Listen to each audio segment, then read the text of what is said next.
बाकी के लोगों के पैसे से निकले ही नहीं।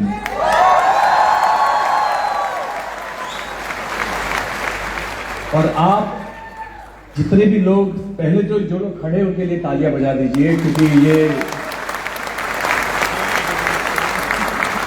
क्योंकि मैं टिका था और आज भी मुझे 12 करोड़ रुपए मिले हैं क्योंकि मैं टिका हूं।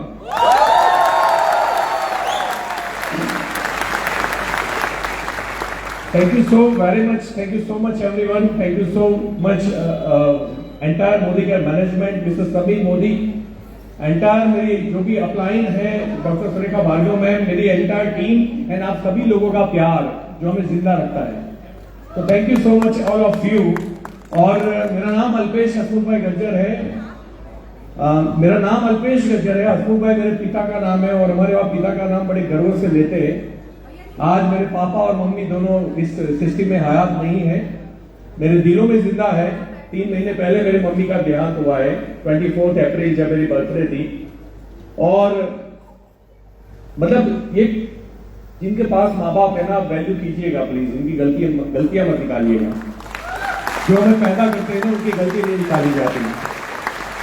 तो बुजुर्ग होते हैं तो थोड़ी एक दिमागी एज के हिसाब से काम करता है, लेकिन प्लीज रिस्पेक्ट देम।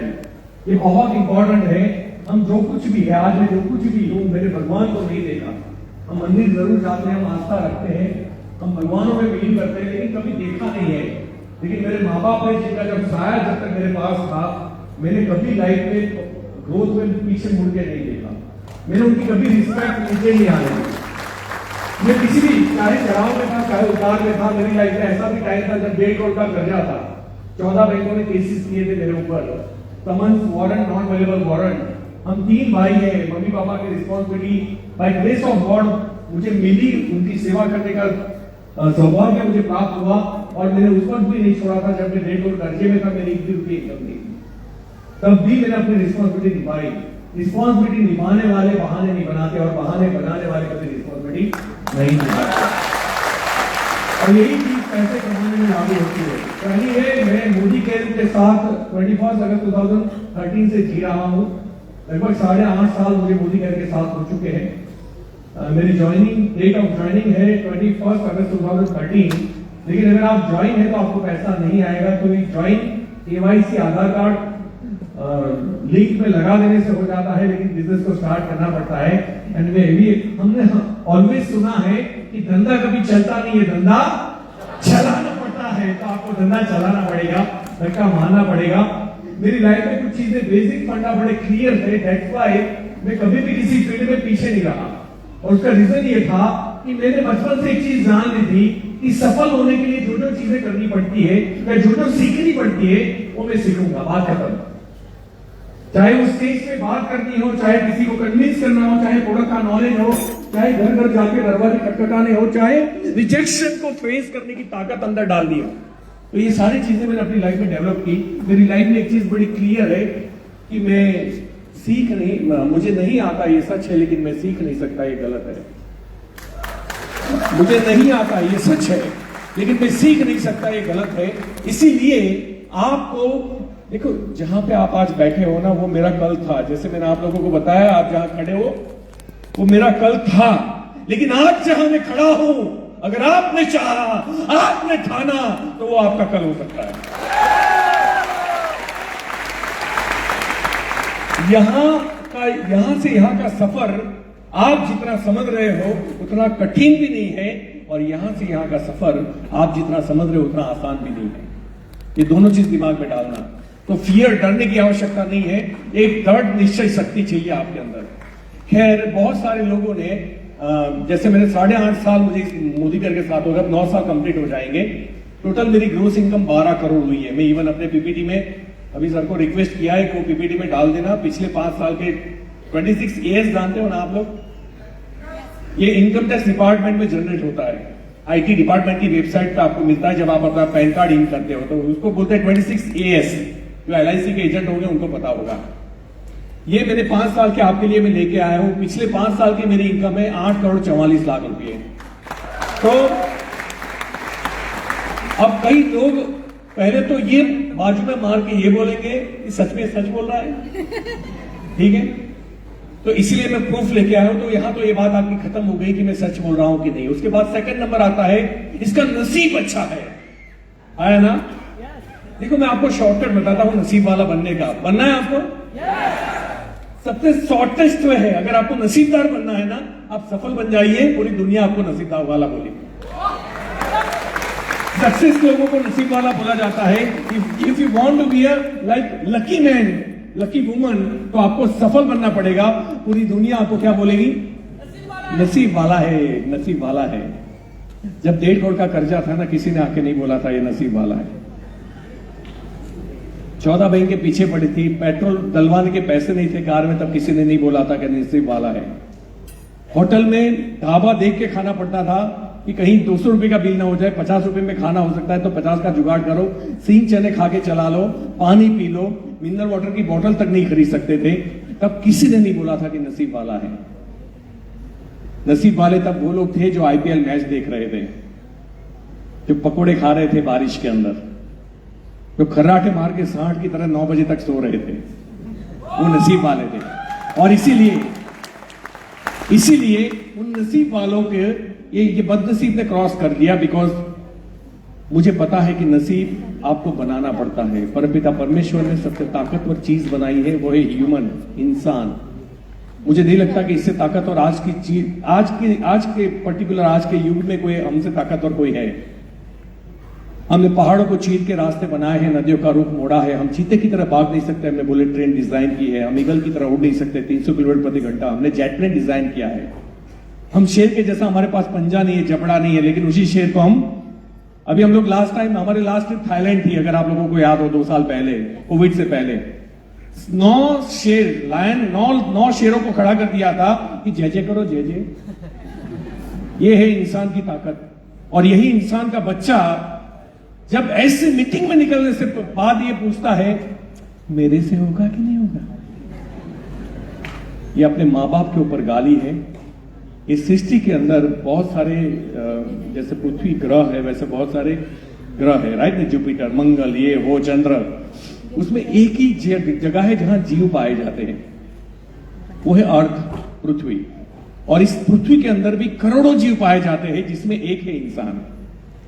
जितना डायमंड इंपॉर्टेंट है, क्योंकि पत्थर तो बहुत है लेकिन सारे पत्थरों में डायमंड नहीं है, वैसे कुछ ही पत्थरों के अंदर डायमंड पाए जाते हैं, वैसे करोड़ों जीव के अंदर इंसान नाम का जो प्राणी है वो डायमंड है। Everybody is diamond in this world. Condition ये है कि क्या हम कटिंग पॉलिशिंग का प्रोसेस कराने के लिए तैयार हैं? क्या हम कंफर्ट जोन से बाहर निकलने के लिए तैयार हैं? हम जंग लड़ना चाहते हैं, लेकिन सही भगत सिंह बनना कोई नहीं चाहता। वो हमारे घर में भी नहीं बनना चाहिए, बाजू वाले के घर में बनना चाहिए। हम सबको बड़ी सफलता चाहिए, हमारे बड़े सपने हैं, लेकिन हम सफलता की कीमत चुकाने के लिए तैयार नहीं हैं। थोड़ी सी तकलीफ आती है। कल मैंने देखा हमारी टीम में एक लेडी ने इसलिए बिजनेस छोड़ दिया, मेरी बैग नहीं लगी, केवाईसी नहीं हुआ था, तो मुझे नहीं करना मोदी केयर। आप सोचो, मेरे साल के 2 करोड़ रुपए आते वो उनको नहीं दिखे, बस एक बैग का लक्ष्य था। कितना बड़ा लक्ष्य था उनका। अजीब नहीं लगता? एक बैग की वजह से आप साल के 2 करोड़ रुपए आपके अपलाइन कमा रहा है, उस बिजनेस को आप लीव कर रहे हो। छोटी सोच और पांव की मोच इंसान को कभी बड़ा नहीं होने देती।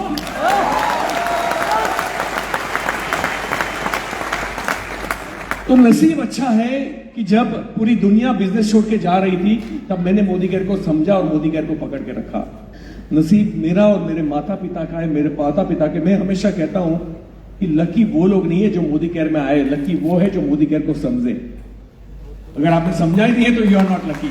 बहुत आते हैं मोदी केयर में और बहुत जाते हैं, कुछ ही लोग टिक पाते हैं। लोग बोलते हैं आपके मोदी केयर में कितने लोग पैसा कमाते हैं? भैया, मोदी केयर में जितने लोग मेहनत करते हैं वो सारे पैसे कमाते हैं, तो टिक के रहते हैं वो सारे पैसे कमाते हैं। जिनके अंदर लीडरशिप के गुण होते हैं या वो डेवलप करते हैं वो सारे पैसे कमाते हैं। एक आम आदमी को पैसा नहीं मिलता।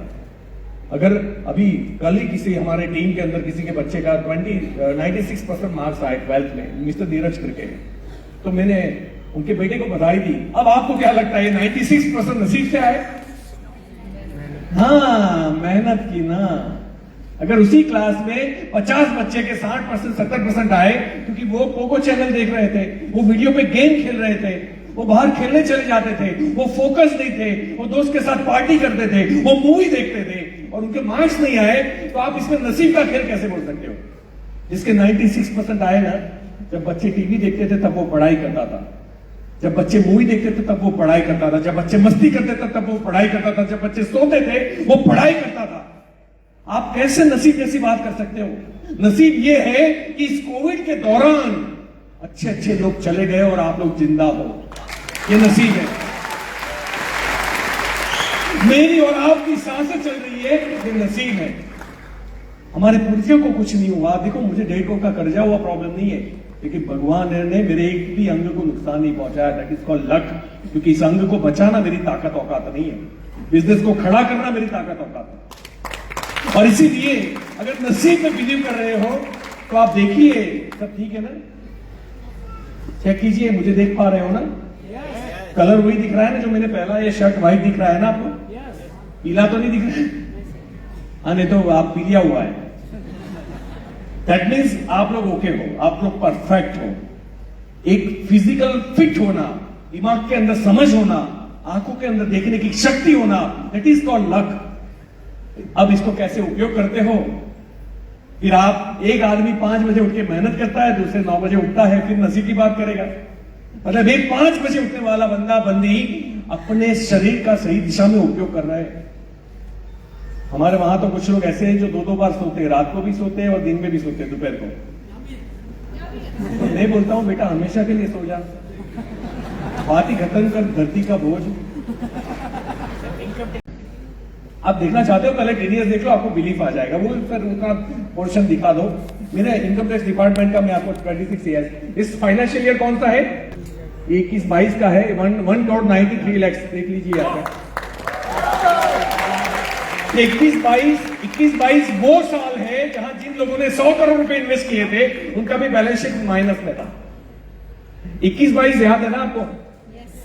22 और 20-21 भी याद होगा, 21-22 में सेकंड में होगा। ये है मेरा 17-18, ये 1 करोड़ 46 लाख है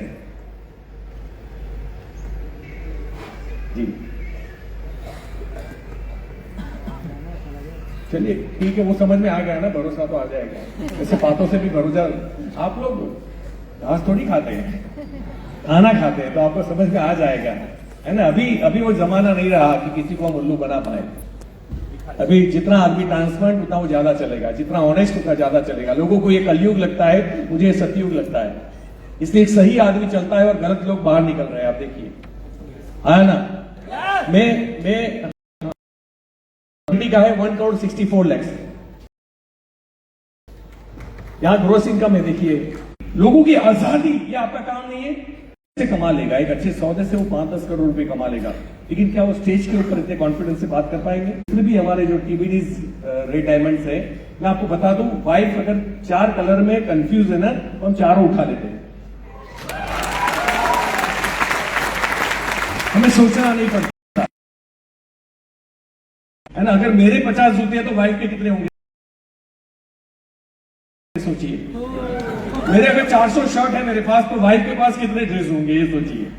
और ये वो बच्चा है जो कभी झोपड़े में जीता था, कभी चारों दीवार हमारी एलिजिबिलिटीज है। आप लोग सीखना चाहोगे ना? वही मैं आज आपको सिखाऊंगा। तो मैं आपको बता दूं, मैं पढ़ाई में फेल हूं actually, I am not even graduate. मेरे 12th में 4 ट्रायल लग गए थे, मेरे पास तालियां मत बजाओ यार, शर्म की बात है। यदि प्लान में Z लग जाए, देखो पढ़ाई लिखाई के बाद अगर हमारी सोच बड़ी नहीं है ना तो उस डिग्री को आग लगा देनी चाहिए, कोई मतलब नहीं उस डिग्री का। क्योंकि मैं इंसान की MRP, मैं MRP समझते हो ना, मैं इंसान की MRP 70% भरोसा क्या होता है? 80% भरोसा, 90% अब ट्रस्ट आ गया। भैया या तो तुझे ट्रस्ट आना चाहिए आज के बाद, या तो नहीं आना चाहिए, हमें दोनों में कोई प्रॉब्लम नहीं, लेकिन वो 99 नहीं होना चाहिए। कभी सुना कि कोई अपनी बीवी को लेके गया डॉक्टर के पास?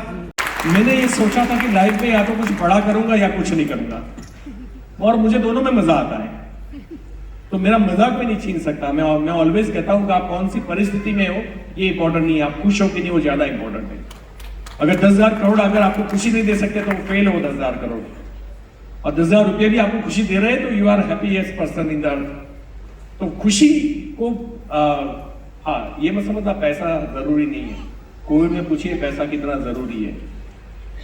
उन्हीं को बेड मिले, उन्हीं को ऑक्सीजन मिले जिनके पास पैसे थे, ये आप सबको पता है ना। मुझे अच्छा नहीं लगता ऐसे मौके पे ये बातें करना, लेकिन कहने का मतलब ये है कि पैसा बहुत इंपॉर्टेंट है। मुझे किसी राजकोट के एक सेमिनार में अंकल ने पूछा था कि आप लोग पैसा पैसा करते हो, क्या पैसे से किसी की जिंदगी आप जिंदा कर सकते हो किसी को मरे हो तो? ऐसे नो, मैं जिंदा नहीं कर सकता, लेकिन जो मर रहा है उसको बचा जरूर सकते हैं। यही पैसे की ताकत है। बच्चे को अच्छा एजुकेशन दे सकते हैं, है ना। बहुत सारी महिलाएं, वाइफ जो आज की डेट में बच्चियां हैं, वो जब भी सर्च करती है लोग उसको गोल्ड डिगर बोलते हैं। गोल्ड डिगर तो गोल्ड डिगर नहीं होती वो लड़कियां। कोई भी लड़की जब किसी को चाहती है तो बैकग्राउंड तो चेक करेगी कि नहीं करेगी। अगर तैयारी करना है तो साला अमीर से क्यों ना करे? प्रॉब्लम है उसमें, मतलब गरीब को करेगी तो अच्छी लड़की है, ऐसा कोई लिखा है हमारे पुराण में? वो देखना चाहिए उसमें कौन सी बड़ी प्रॉब्लम है। तो वो जो सपने देख के आती है, आज हमारे देश में आपको पता है कि लोगों को बिजनेस करने में शर्म आती है, गलत आदतों के अंदर शर्म नहीं आती। बच्चा कौन सी स्कूल में पढ़ रहा है, शर्म नहीं आती। किसी की बच्ची को ब्याह करके लाए, मुझे रानी बना के राज करवाऊंगा। अरे रानी नहीं, नौकरानी बन जाती है ना। मुझे एक जोक से याद आता है, बड़ा आपको भी मजा आएगा, कि एक काम वाली भाई थी, मेड थी, उसने सेठ से शादी कर ली जहां पे वो काम कर रही थी। तो लोगों को लगा कि इसकी तो लाइफ बन गई, साला सेठ के साथ शादी हो गई। अब कुछ 2-5 साल के बाद उसकी सहेली मिली रास्ते में, जब वो सब्जी मार्केट गई थी। वाह वाह वाह, तेरी लाइफ तो जबरदस्त सेट हो गई होगी। नहीं, बोले क्या सेट? तो बोले तू तो लहर कर रही होगी। कि बोले कैसे लहर? पहले तो काम करने के पैसे भी मिला करते थे, अब वो भी नहीं मिलते। तो ये शर्म की बात है जब हम किसी को ये लाइफ देते हैं कि आपकी एक ड्यूटी है, बच्चे बड़े करना आपकी ड्यूटी है, और 2 टाइम का खाना हम आपको दे देंगे क्योंकि आपने शादी की है। तो ये बात नहीं हुई। सपने पूरे करने ये हमारी फर्ज में आता है। देखो, मैं राजस्थान में हूं और राजस्थान की ऊर्जा और पॉजिटिविटी इतनी है कि पूरे वर्ल्ड को चकित कर सकती है। यहाँ की कहानियां, यहाँ के राजा,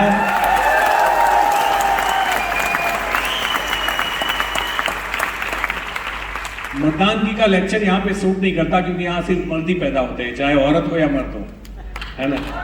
तो ये मुझे अच्छा लगता है। लेकिन मेरा कहने का मतलब ये है कि हम थरली चीजों को नहीं समझेंगे तो हमारी जिंदगी में एक बड़ा लक्ष्य नहीं बनेगा, और लक्ष्य नहीं बनेगा तो ग्राफ नहीं बनेगा वहां तक पहुंचने का, और ग्राफ नहीं बनेगा तो आप ग्राफ के ऊपर क्लाइंब करना नहीं सीखोगे। अगर क्लाइंबिंग नहीं करोगे तो फिर आपके अंदर जो डायमंड बनने का प्रोसेस है, पत्थर से डायमंड, वो तो आएगा ही नहीं लाइफ में। इस सृष्टि के ऊपर जितने भी लोग मरते हैं, 95% से ज्यादा लोगों को उनकी स्ट्रेंथ के बारे में पता नहीं होता। यहाँ भी जो लोग बैठे हैं उनको ये पता होगा जिंसिंग में क्या है, कैल्शियम में क्या है, उनको ये नहीं पता कि हमारे अंदर क्या है। अगर वो पता चल जाए ना तो बहुत है। तो आपको जिंसिंग कैल्शियम में नहीं पता होगा तो भी आप जीत जाओगे। तो हमारी स्ट्रेंथ को हमें जानना होगा। तो मैंने फिर कहीं नौकरी कर ली। 1 साल की नौकरी में मैंने 3 साल का काम किया था। ऐसा पॉसिबल है कभी? मैं आपको बताता हूँ, मैं 6 बजे सुबह जॉब पे जाता था और रात को 12 बजे वहां से मैं लौट के आता था। मैं 3-4 घंटे सोता था, जबकि मेरी नौकरी का टाइम था 11 बजे से 6 बजे। मैं चाहता तो मैं रिपोर्टिंग कर सकता था टाइम पे और रिपोर्टिंग निकाल सकता था। ओनरशिप जो है ना, वो मेरे ब्लड में थी। मैं उस कंपनी जहां पे मैं जॉब करता था, मुझे लग रहा था ये मेरी कंपनी है। उस कंपनी के प्रॉब्लम्स मुझे अपने प्रॉब्लम्स लगते थे। आप सोचिए, तो वो जो रिस्पॉन्सिबिलिटी लेने का जो मेरा नजरिया था, मेरी मम्मा भी मुझे गुस्सा होकर बोलती थी क्योंकि हमारी बस नहीं होती थी। जब मैं एक छोटे से वर्सोला गांव में रहता था तो एक आखिरी बस आती थी 6:45-7 बजे। तो 7 बजे के बाद बस नहीं है, तो 12 बजे में क्या करूंगा? 12 बजे में शहर के बाहर नडियाद में जॉब करता था। नडियाद से चलता हुआ 3 किलोमीटर जाता था। रेत भर के रात के जो खनन वाली ट्रकें जाती है उसको हाथ करता था, उसके अंदर बैठता था, उसको ₹1-2 देता था, उतरता था। स्ट्रीट लाइट नहीं होती थी, गटर लाइन नहीं होती थी गाँव के अंदर। तो जितने लोगों ने कपड़े बर्तन धोए हुए हैं वो सारा पानी रास्ते में होता था। तो छपाक छपाक छपाक रात को अंधेरे में इतना मेरा पैंट खराब करके मैं घर पे पहुंचता था। मम्मा मुझे बोलती थी कि बेटा, तेरा सेठ तुझे बंगलो बना के नहीं देगा। लेकिन मेरी मम्मा को ये नहीं पता था कि मेरी ये फितरत मुझे बंगलो बना के देगी। चेक देगा या नहीं देगा। और इसीलिए ओनरशिप, मतलब आज की डेट में कौन सा काम मैं कर लूं, अगर ये भावना हमारे अंदर नहीं है, ये तेरा काम है, ये उसका काम है, ये उसका काम है। आदमी अभी तक एसिड नहीं बना, ईडी नहीं बना, वो इतना बड़ा लीडर बन जाता है, ये तेरा रोल है। अरे उसका कोई रोल नहीं है। हम लोग अगर एसिड होते, हम प्लेटिनम होते, हम प्रेसिडेंट, हम तो मजदूर की तरह काम करते, बॉक्स भी कुट उतारे, बॉक्स भी कुट डालते थे, कोई प्रॉब्लम नहीं। इसमें कौन सी बड़ी बात है? हमारा धंधा है, अपनी कंपनी है, अपनी टीम है, तो रिस्पॉन्सिबिलिटी किसकी रहेगी? और जो ज्यादा काम करेगा वही तो ज्यादा निखरेगा। आपको अगर ये फील होता है, आपको अगर ये फील होता है कि मैं थोड़ी डिफरेंट बातें कर रहा हूं क्योंकि मैंने जिंदगी जी है, मैंने ठोकरें खाई है, मैंने चैलेंजेस को फेस किया है, मैं बार बार रोते हुए अपलाइन की तरफ भागा नहीं हूं, मैं बार बार कंपनी को कंप्लेन करने के लिए भागा नहीं हूं। आज मुझे 9 साल कंप्लीट हो जाएंगे इस कंपनी को। 9 साल में मेरा एक मेल नहीं है कंपनी को कंप्लेन के लिए, नॉट अ सिंगल मेल कि मेरे साथ ये गलत हुआ या कंपनी ने ये गलत किया। और ना ही मैं कभी कंपनी को सजेशन देता हूं, भैया मैंने और आपने पैसे नहीं लगाए, जिस आदमी ने 1000 करोड़ रुपए लगाए हैं ना, वो मुझे और मुझसे और आपसे ज्यादा बेटर जान सकता है, तो हम उसके भरोसे रह सकते हैं। पैसे उनके हैं, रिस्क उनका है, तो वो गलत डिसीजन नहीं ले सकते। मैं और आप ले सकते हैं गलत डिसीजन, क्योंकि हमारा कुछ लगा नहीं है। खैर, मैंने उस जॉब से फिर मैंने सोच लिया कि अब जॉब नहीं करनी है। तो एक दोस्त ने पूछा क्या करेगा, मैंने बोला कुछ नहीं करूंगा। तो मेरी मम्मा गुस्से हो गई कि ऐसा कैसे चलेगा, घर में पैसे चाहिए, मुझे हर महीने पैसे देने पड़ते थे। इवन तो जब मैंने ITI किया, कंप्लीट किया, तब भी मैं 2-3 महीने 4 महीने जॉब पे नहीं लगा था। तो मुझे पता नहीं था कि जॉब लाइफ में इंपॉर्टेंट है, पैसा देना इंपॉर्टेंट है। मैं अपने आप को बच्चा समझ रहा था, मैं तो अभी पढ़ रहा हूँ, दिमाग में ये चल रहा था। एक दिन मेरे मम्मा ने खाने की थाली ऐसे घसेट के दे दी, खा ले। तो मैंने सोचा मम्मी ने ऐसे घसेट दी क्यों दी मुझे थाली, क्योंकि मैं फोकट का खा रहा हूँ, मैं कुछ दे नहीं रहा हूँ घर के अंदर। मुझे ये चीज दिमाग में आई, और जब मैंने अपनी लाइफ का पहला इंटरव्यू दिया, मैं तो इलेक्ट्रॉनिक्स, जनरल इलेक्ट्रॉनिक्स में मैंने मास्टरी की हुई थी, उसके अंदर मुझे हर चीज पता चलती थी, आज भी पता चल। मुझे अंदर से लगा कि अब मैं कोई भी नौकरी कर लूंगा। तो एक एलिवेटर की कंपनी थी, उसने मुझे पूछा कि यहाँ कचरा भी साफ करना पड़ेगा, आप करोगे? मैंने बोला हाँ मैं करूंगा। मैंने हर चीज उसको हाँ बोली, और बड़े ताज्जुब की बात है मुझे वो नौकरी नहीं मिली।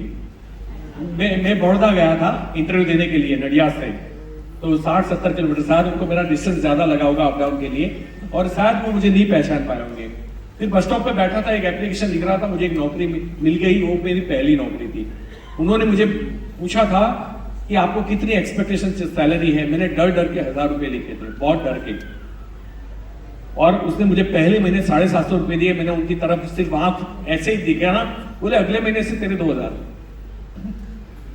आप सोचो मैंने वो पहले महीने कैसे काम किया होगा, तो उसको वो भी डर लगा कि ये छोड़ के चला ना जाए।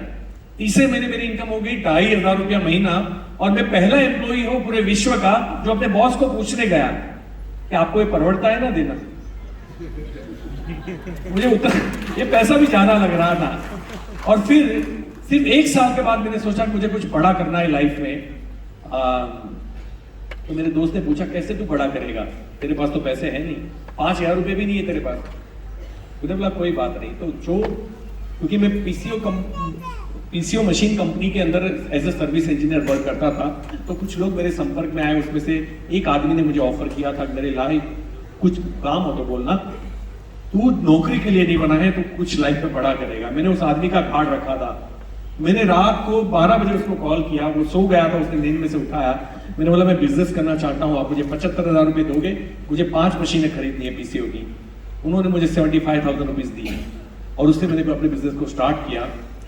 75,000 एक अनजान आदमी आपको देता है उस जमाने में, जब मैं बिल्कुल 21 साल का था। मैंने 21 साल में बिजनेस स्टार्ट किया।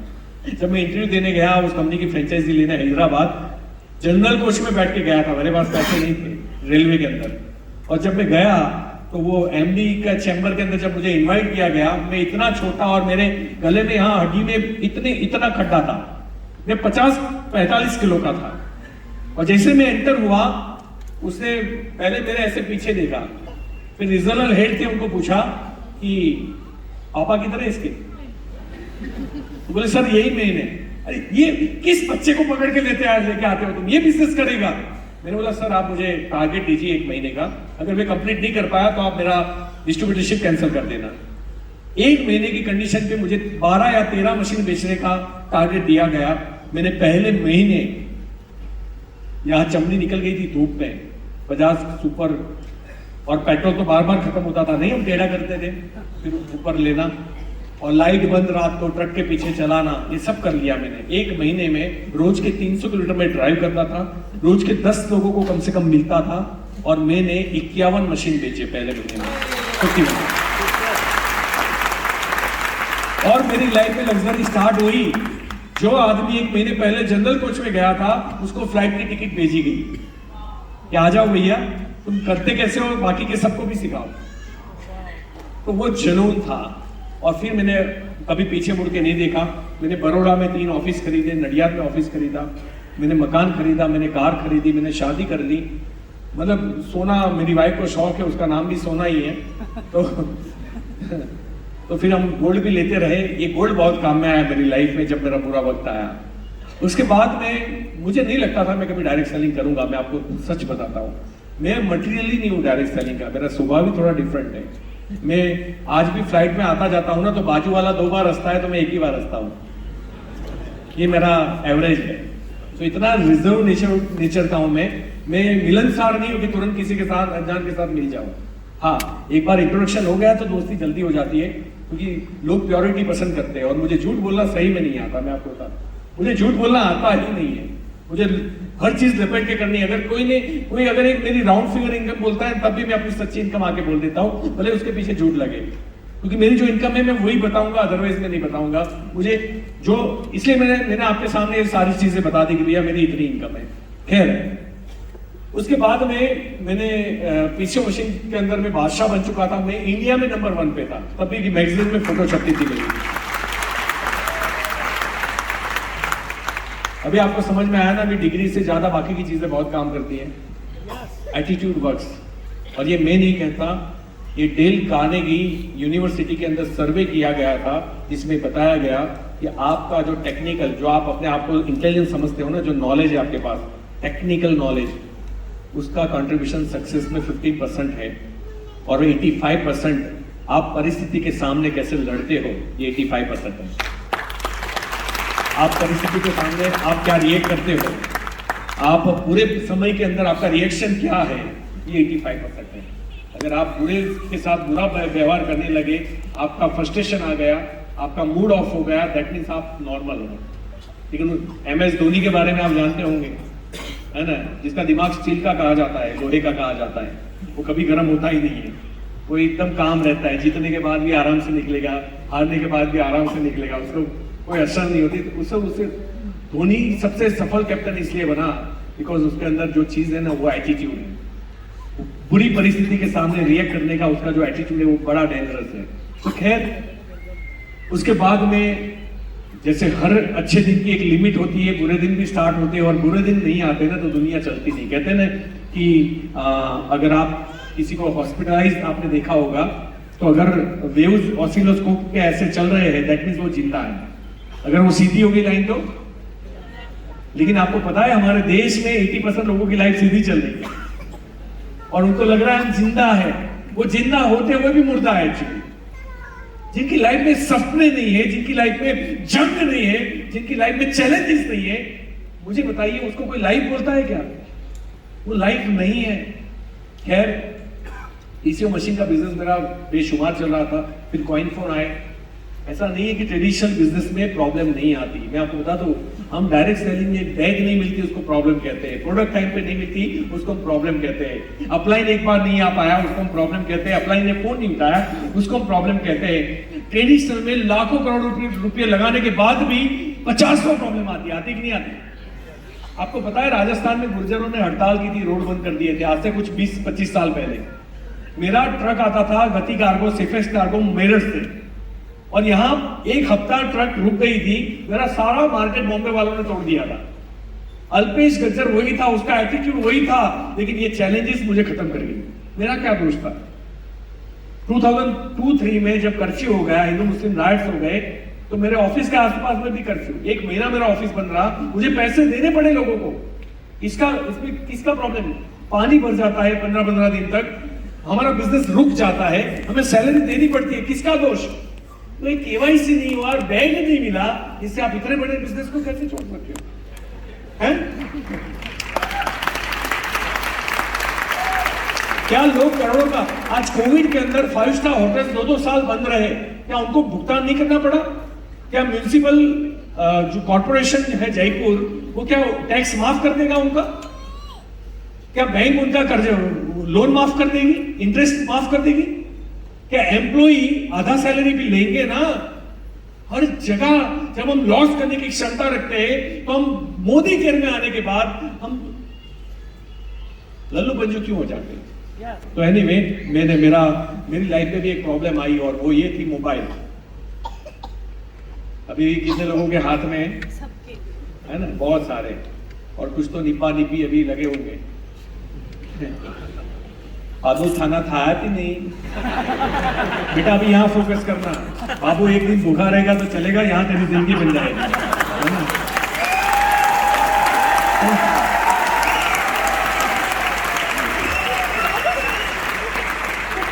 तो मोबाइल आया, और मोबाइल इतने सस्ते हो गए कि लोगों ने पीसीओ पे जाना बंद कर दिया, और पीसीओ पे जाना बंद कर दिया तो डेफिनेटली हमारा बिजनेस कैसे चलेगा?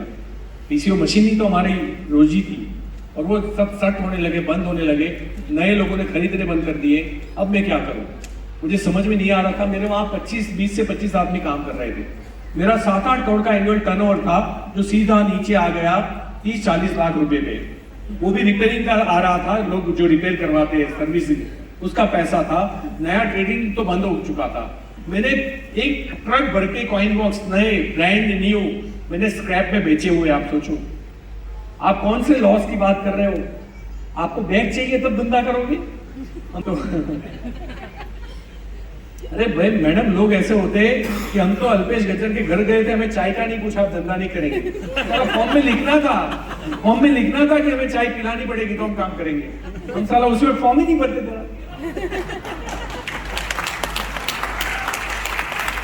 मतलब बिग बाजार में तो 10-10 हजार की खरीदी करता है, डीमार्ट से करता है, मॉल से करता है, जयपुर सेंट्रल से करता है, तो क्या वो लोग ठंडा कोका कोला लेके खड़े रहते हैं? तब तो तुम जाते हो। मतलब यहां खरीदी करोगे तो क्या हम पर एहसान कर रहे हो? भाई साहब, हर एक का खुद का अपना धंधा है। ये मेरा धंधा है, मैं अपने लिए कर रहा हूं। मेरी अपलाइन डॉक्टर सुरेखा मैम के लिए नहीं कर रहा हूं।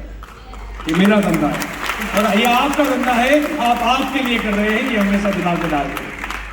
खैर, मोबाइल आ गया, मेरा बिजनेस कोलैप्स हो गया। मैंने 1-2 बिजनेस करने के ट्राई किए, तब मुझे पता चला कि लाइफ में काम करना एक आदत होती है, और काम नहीं करना भी आदत होती है।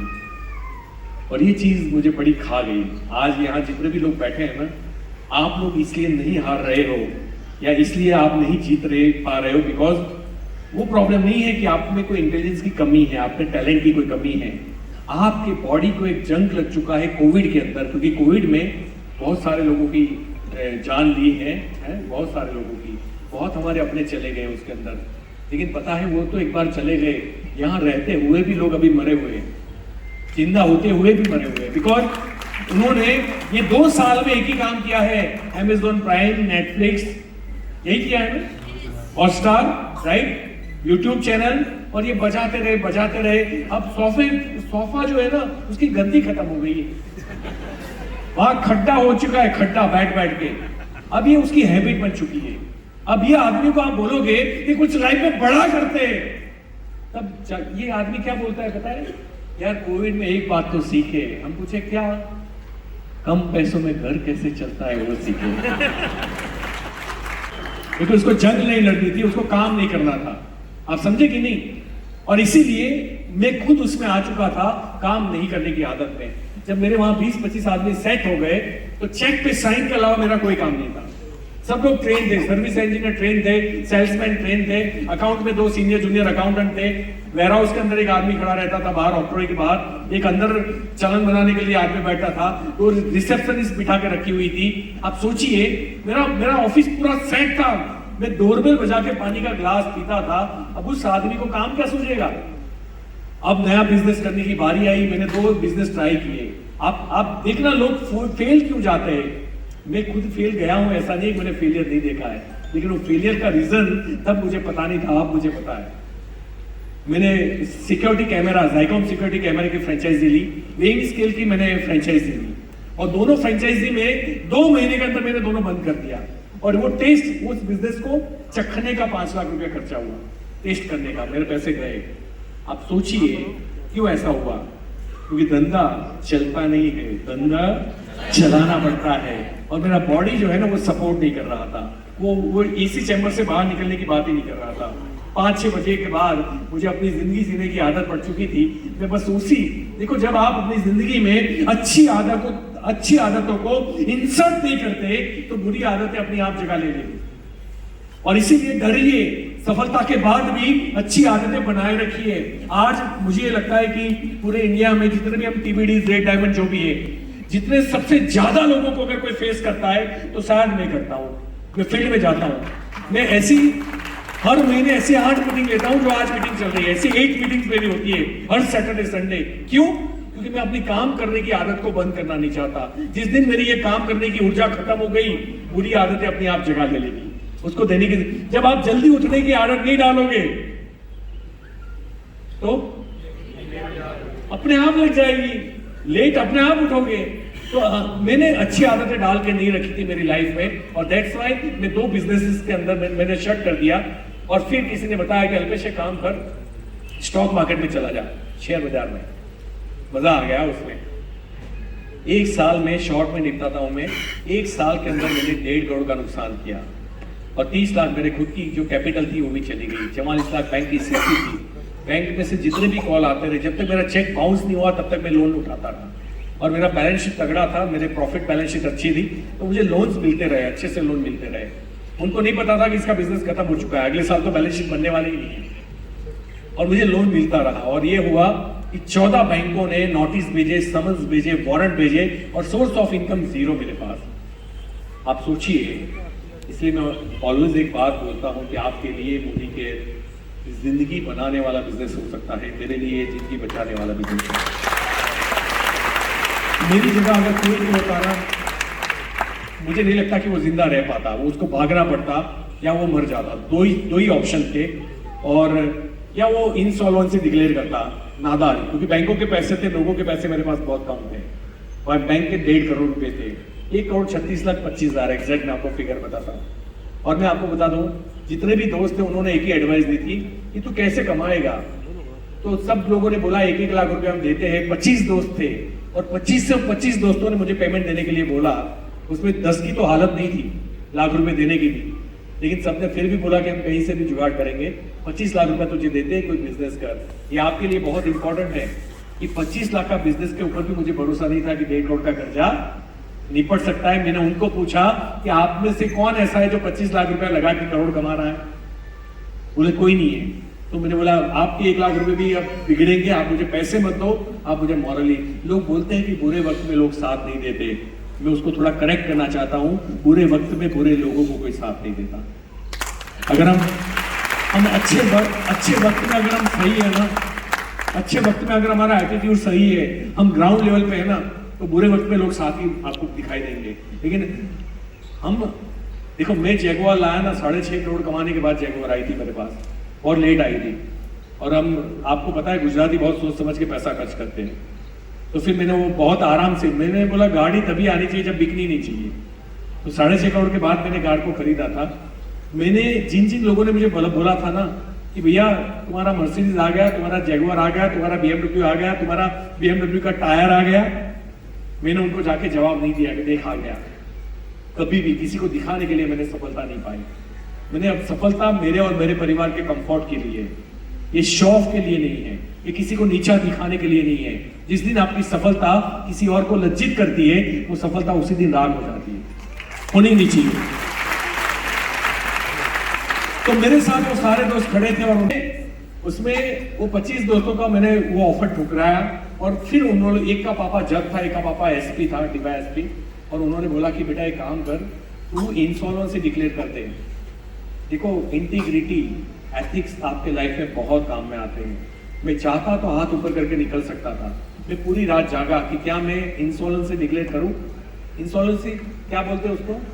दिवालिया घोषित कर दो, अपने आप को दिवालिया घोषित करना। तो वो मैंने सुबह उठ के मैंने 25 दोस्तों का जो ग्रुप बनाया था, अब एसएमएस का ग्रुप चलता था, मैंने वो एसएमएस पे डाल दिया, वे टू एसएमएस में, कि भैया मैं इंश्योरेंस डिक्लेयर नहीं करूंगा, मैं पैसे लौटाना चाहूंगा। ये कितनी अजीब बात नहीं लगती कि एक आदमी सर्वाइव कर रहा है, घर चलाने का ठिकाना नहीं है, वो 1.5 करोड़ रुपया वापस लौटाने की सोच रखता है, और यही जीत होती है। मैं ऑलवेज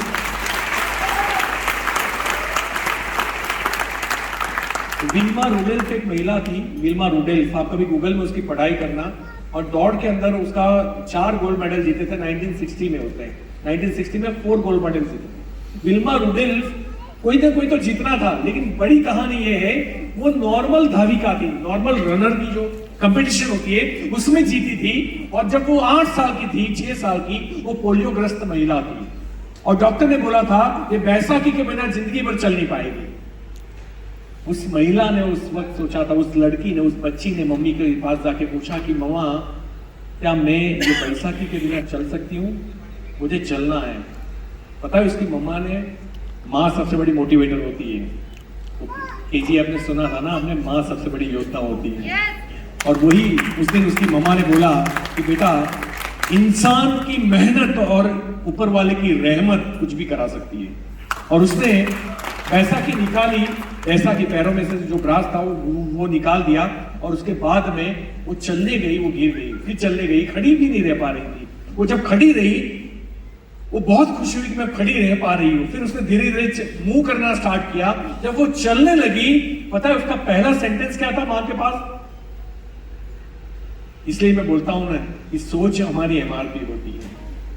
उसके दिमाग में एक ग्राफ आ गया, और उसने मम्मा को पूछा कि मम्मा मैं वर्ल्ड की फास्टेस्ट रनर बनना चाहती हूँ।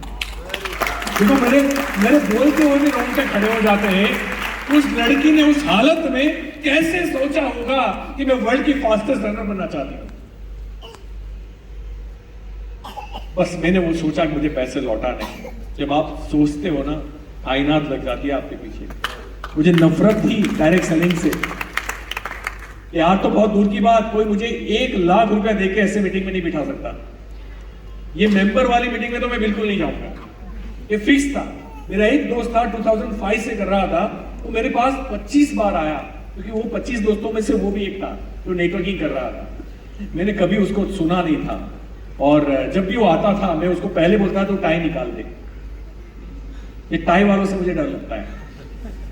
वो जब भी आता था, वो जैसे ही कभी उसने लैपटॉप ओपन किया अपना प्लान प्रेजेंटेशन के लिए, मैं उसको तुरंत बोलता था इसको बंद कर दे, तुझे नाश्ता चाहिए, खाना चाहिए तो बोल, लेकिन इसकी बात मेरे साथ मत कर। ये उल्लू बनाने का धंधा मैं नहीं करूंगा, लोगों की दाढ़ी में हाथ डालने का धंधा मैं सेम बोलता था कि this is not our cup of tea. दुख की बात यह है, ये डायलॉग वो लोग बोलते हैं जिनको डायरेक्ट सेलिंग के बारे में जीरो पता है, जीरो। उनको लगता है कि उनको सब कुछ पता है, लेकिन उनको एक्चुअल नहीं पता कि उनको क्या पता है। और इसीलिए मैं भी अननोन था। थैंक गॉड मेरी लाइफ में कर्जा आया, थैंक गॉड मुझे 14 बैंकों ने मेरे ऊपर केस ठोके, थैंक गॉड अदरवाइज मेरी आंखें खुलती नहीं। वही दोस्त एक दिन बॉम्बे मुझे लेके गया, हम कहीं होटल में रुके हुए थे, ऐसे जैसे आज आपको मेरे से मिलवाया जा रहा है वैसे। तब एक बुजुर्ग आदमी आया और एक और आदमी आया, हमारे विंडो के पास BMW और ऑडी 2 कार खड़ी रही, और मैंने उसको पूछा, एक लग्जरी कार आई, बोले हमें मिलने ही आ रहे हैं। हमें मिलने आ रहे हैं क्योंकि वो गैरेज वाला था। तो बोले गैरेज, मैंने बोला कौन है? तो बोले मेरे बिजनेस पार्टनर। तो हमें कैसा फील होता है? मुझे भी वैसा फील हुआ कि यार इसका बिजनेस पार्टनर कैसे हो सकता है गैरेज वाले का, बॉम्बे में BMW ऑडी वाला। फिर मुझे समझ में आया कि ये मेंबर बनाने वाली उसकी टीम लग रही है। तो मैं अपना टीवी देखने लगा चुपचाप, और उसमें वो एक अंकल थे, वो एक तो पान थूक रहे थे बार बार डस्टबिन। मैंने बोला मनिया इसको बोल कि थूके नहीं यहाँ पे। तो बोले किराया उन्होंने ही दिया है। तो ठीक है थूक देगा। ही फ्रॉम दरभंगा, बिहार से थे, और जब मुझे बताया वो अंकल ने बोला मेरी एक साल की इनकम है करीबन 2 करोड़। सच लगेगी क्या ऐसी इनकम? है ना? यहाँ TDS 26 ईयर्स देखने के बाद भी लोगों को सच नहीं लगा होगा। ये ब्लू कैसे बनाते हैं, मुझे भी सिखाओ ना। तो ऐसा नहीं है, मुझे भी ये लगा था, लेकिन मैंने वो इनकम प्रूफ मांगा। मैंने चार्टर्ड अकाउंटेंट के थ्रू उसको क्रॉस वेरिफिकेशन करवाया, वो इनकम सच निकली। फिर मैंने उसको बोला कि अगर ये देखो, हम अपलाइन की रिस्पेक्ट तो तब करते हैं ना जब इस बिजनेस में होते हैं, जब नहीं होते तो हमारे लिए तो कौन है, कुछ भी तो नहीं। तो मैंने बोला वो जो अगर वो बुढ़ा कर सकता है तो मैं कर सकता हूँ। मैंने उसको ये शब्द बोला था, फिर तो वो मेरे भगवान बन गए, बात अलग है ना।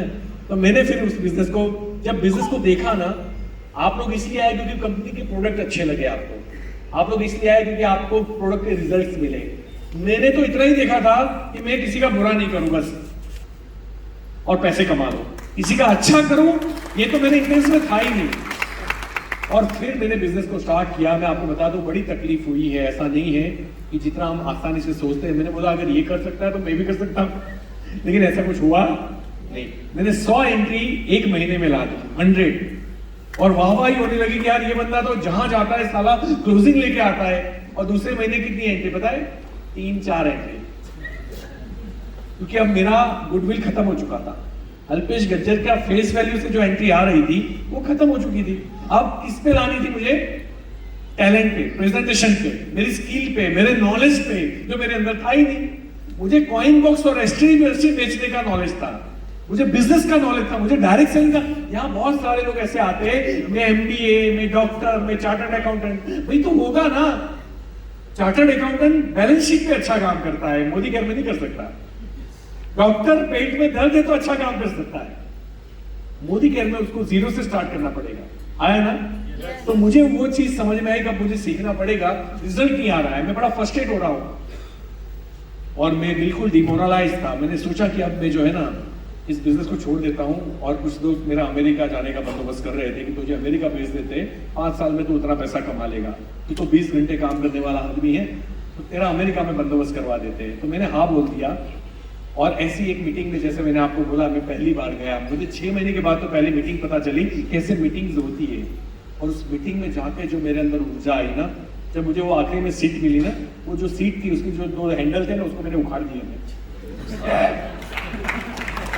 और पहला फोन मेरी वाइफ को लगाया था और मैंने फोन किया था कि सोनल अपना कर्जा खत्म हो गया। बोले कैसे? मैंने बोला बस हो गया, अपना कर्जा खत्म हो गया। आप देखो, 2 करोड़ कमाने की सोच करना नहीं, 2 करोड़ की फीलिंग आना इंपॉर्टेंट है। फीलिंग आना इंपॉर्टेंट। अगर आप फील नहीं कर सकते, आप उसको पा भी नहीं सकते। तो मैंने उसी दिन हॉल से बाहर निकल के पहला फोन लगाया था कि कर्जा खत्म हो गया। आप सोचो, ये फीलिंग आना, ये जीत से कोई कम है? मेरा बॉडी पोस्चर बदल गया, कॉन्फिडेंस के साथ मेरी बातें बदल गई, मेरा तरीका बदल गया। जिसके घर जाता था ना, ऐसे मार मार के बात करता था और सामने वाले को बोलता तेरा भी आएगा, मेरा भी आएगा। वो धीरे से बोलता था, सर मेरा आए ना आए, आपका जरूर आएगा।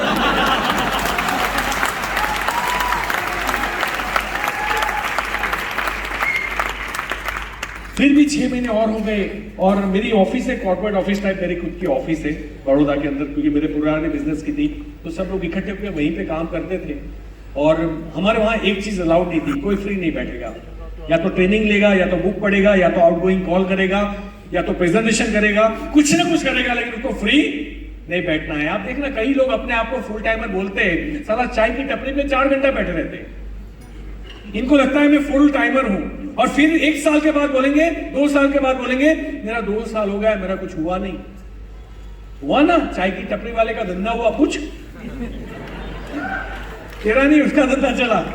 कहने का मतलब, हमें पता ही नहीं है कि फुल टाइम किसे बोलते हैं। फुल टाइम का मतलब, आप किसी कॉर्पोरेट में जॉब कीजिए, आपको रिपोर्ट्स भर के देनी होती है, आपको क्रॉस वेरिफिकेशन होता है, आपने कितने कॉल लगाए, कितने लोगों को मिले, आपने क्या क्या काम किए, है ना। आपको नौकरी लड्डू लगती है, नौकरी लड्डू नहीं होती, उसमें भी लोगों को रिपोर्ट्स देने पड़ते हैं। और वहां एक आदमी जब 10 से 6 बजे तक 8 घंटे काम करता है ना, उससे 10 घंटे के एफर्ट्स लगाए जाते हैं, 10 घंटे का निचोड़ लिया जाता है कि वो आदमी खाने के भी लायक नहीं बचता। उसको बोलते हैं फुल टाइमर। आपने कभी आईसीआईसीआई बैंक, एचडीएफसी में अगर जॉब की हो तो आपको पता होगा कि फुल टाइम जॉब किसे बोलते हैं। क्या हमने मोदी केयर में ऐसा जॉब किया? नहीं किया। हम लोग आराम से कर रहे हैं, होता है, होगा, होता है। अब क्या होता है कि मुझे ये समझ में आ गया था कि फ्री में नहीं। एक बच्चा फ्री बैठा था, मैंने उसको बुलाया, मैं चेतन इधर आ। बोले हाँ। मैं देख रहा हूँ तो 1 घंटे से फ्री बैठा है, मेरे चैम्बर में से दिख रहा था वो बैठा है। बोले सर मेरा लिस्ट खत्म हो गया। बोले और कितने का लिस्ट था? बोले 85। सबको दिखा दिया? बोले नहीं 80। मैंने बोला यहाँ बुलाए थे, बोला 80 लोग यहीं पे आए थे। मैंने बोला बाकी के 5? बोले सर वो आने के लिए मना कर रहे हैं, उनको पता चल गया कि मैं नेटवर्क मार्केटिंग कर रहा हूँ। मैंने बोला ये 80 में से 5 लोग तो आए होंगे ना, उनका लिस्ट बना, उसके ऊपर काम कर। बोला सर 80 में से एक भी नहीं आया। मैंने बोला किसने दिखाया है बिजनेस 80 लोगों को? बोले सर सारे के सारे आपने दिखाया।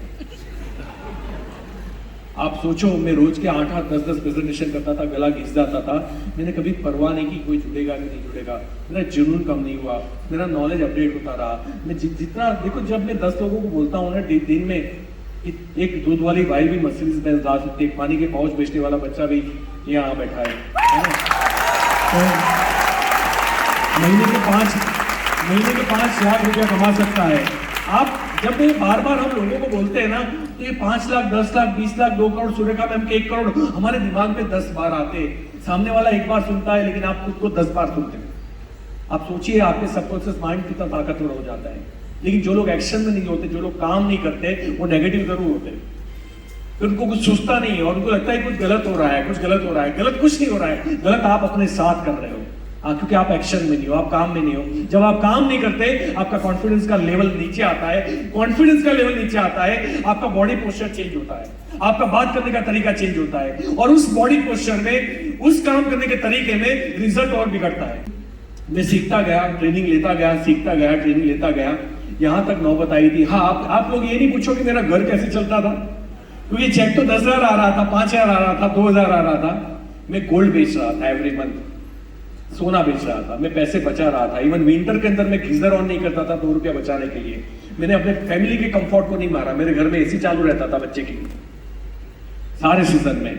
मेड थी, कुक थी, खाना बनाने वाली, मैंने उसको रिलीव नहीं किया था, क्योंकि कर्जा मैंने किया था, मेरी वाइफ ने नहीं किया था।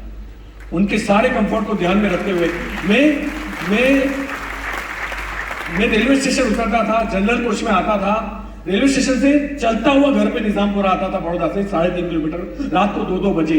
कभी सेटल रिक्शा मिलती थी, उस पर बैठा था। रात को दुगना किराया होता था, मैं उसको बचाता था। मैंने गोल्ड बेच बेच के एक दिन हमारी लाइफ में ऐसा आया कि आखिरी गोल्ड होता है हमारे घर में, वो होता है मंगलसूत्र। मैंने वो भी बेचा था। मेरी वाइफ ने पहली बार आंख में आंसू दे जब मुझे मंगलसूत्र दिया था। मैंने उसको बोला था कि सोनल भरोसा रखना, मैं जिस बिजनेस में हूं ना 5 किलो सोना ला के दूंगा। अभी हमने गिना नहीं है, लेकिन हो गया होगा। अब अभी 1 महीने पहले मैं उसको पूछ रहा था, जब मॉर्निंग टी हम साथ में पीते हैं, तो मैंने चाय पीते पीते पूछा कि सोनल मुझे भरोसा था जब मैंने 5 किलो बोला था, वैसे पी के बोलती है। तो और सही बात है ना, जो कमाने की ताकत रखता है वो बेचता नहीं है कभी। लेकिन मुझे बेचना पड़ा, मेरी लाइफ में ये दौर आया था। लेकिन मैंने कभी लाइन नहीं बदली, मैंने फोकस नहीं बदला, मैंने अपना बिलीफ नहीं बदला। और मुझे जब रिजल्ट नहीं मिला ना, तो मैंने यही सोचा कि मेरे अंदर कोई कमी है। अभी मेरे प्रेजेंटेशन में कमी है, टीम के अंदर बाउंडिंग के अंदर कमी है। जो लोग सेल्फिश होते हैं ना, उनको लोग पसंद नहीं करते। देखो, काम एक ही है, मैं आपके लिए काम करूं या मैं मेरे लिए काम करूं, दोनों में मुझे पैसे सेम मिलने हैं। तो फिर मैं आपके लिए काम क्यों नहीं करता हूं? एक आदमी कोई थाईलैंड कर रहा है, उसको ना मिले उसके लिए बिलिंग कर देता है। एक आदमी मेरा थाईलैंड हो जाए इसके, दूसरा आदमी डायरेक्टर बन रहा है, उसको रोक रहा है। ये तरीका नहीं है। मतलब उसको डायरेक्टर भी बनने दो, उसको थाईलैंड लेके जाओ, आप अपने आप थाईलैंड पहुंच जाओगे। अरे आपकी टीम से जब आप 10 लोगों को थाईलैंड लेके जाते हो ना, मोदी केयर से आपके सपने निश्चित पूरे होते हैं, ये गारंटेड है। तो मैं सीखता रहा, करता रहा। ट्रेनिंग मीटिंग्स मैंने कभी भी अटेंड करना नहीं छोड़ा। मैंने अंगूठी बेची थी, मैंने ब्रेसलेट, मेरे बेटे की स्कूल थी दिल्ली पब्लिक स्कूल में, उसको एडमिट करवाना था, तो मेरा ब्रेसलेट मुझे बहुत प्रिय था, तो मैंने उसको बेच दिया था। और तब मैंने सोचा था कि जिंदगी में कभी सोना नहीं पहनूंगा। आज भी सोना नहीं पहनता, बिकॉज मैं ही मेरा गहना हूं। अब सोने की जरूरत नहीं।